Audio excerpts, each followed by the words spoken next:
Buongiorno e benvenuti ad un nuovo episodio dei nostri webinar dedicati ai sistemi di qualità dell'olivicoltura in Basilicata. Vi ricordo che questa attività è realizzata con i fondi del PSR Basilicata 2014-20 sotto misura 3.2. Oggi vedremo insieme, analizzeremo insieme il territorio lucano. Dunque, nel territorio della Basilicata i primi insediamenti umani risalgono ad epoca antichissima, addirittura ad epoca del Paleolitico. Nonostante questo, la densità di popolazione della regione è relativamente bassa, soprattutto se paragonata alla media del resto d'Italia.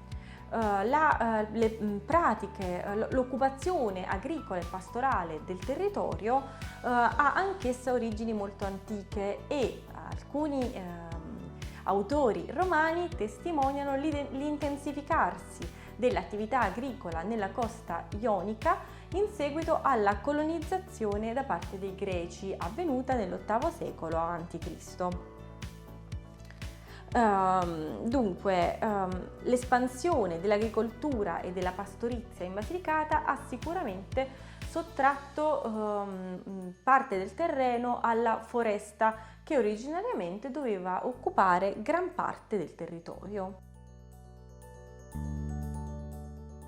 Per la natura del territorio lucano, l'agricoltura si sviluppa soprattutto in zone di collina.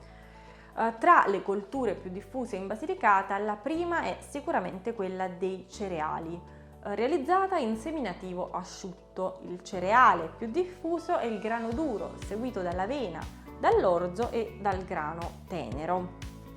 Oltre ai cereali, tra le colture autoctone, tradizionali, dobbiamo ricordare, soprattutto in zone sia di collina ma anche di montagna, quella del legume. I legumi, per quanto riguarda i legumi, abbiamo delle produzioni di grande qualità, come ad esempio i fagioli di Sarconi.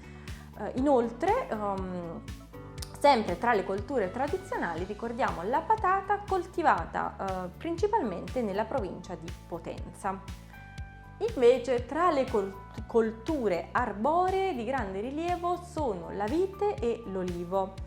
Per la vite l'area specializzata è sicuramente quella del Vulture, in cui cresce il pregiato vitigno aglianico che dà origine al famoso vino aglianico del Vulture a denominazione di origine controllata. Nella zona di Matera invece si coltivano principalmente uve da tavola. Passiamo invece adesso all'olivicoltura, che ha anche un grande rilievo in Basilicata e è diffusa principalmente nella zona del Vulture e nella zona di Matera. Le cultivar più diffuse sono autoctone più famose sono la maiatica, tipica del Materano, e l'ogliarola del Vulture, tipica della zona del Monte Vulture. L'olivicoltura in Basilicata è realizzata principalmente secondo tecniche tradizionali e produce quasi esclusivamente olive da olio.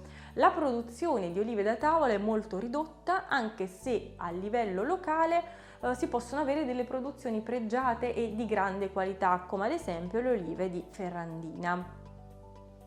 Infine ricordiamo che la coltivazione fruttifera è di più recente sviluppo, ma anch'essa dà vita a prodotti di grande qualità. Un esempio tra tutti è la buonissima e pregiata fragola Candonga.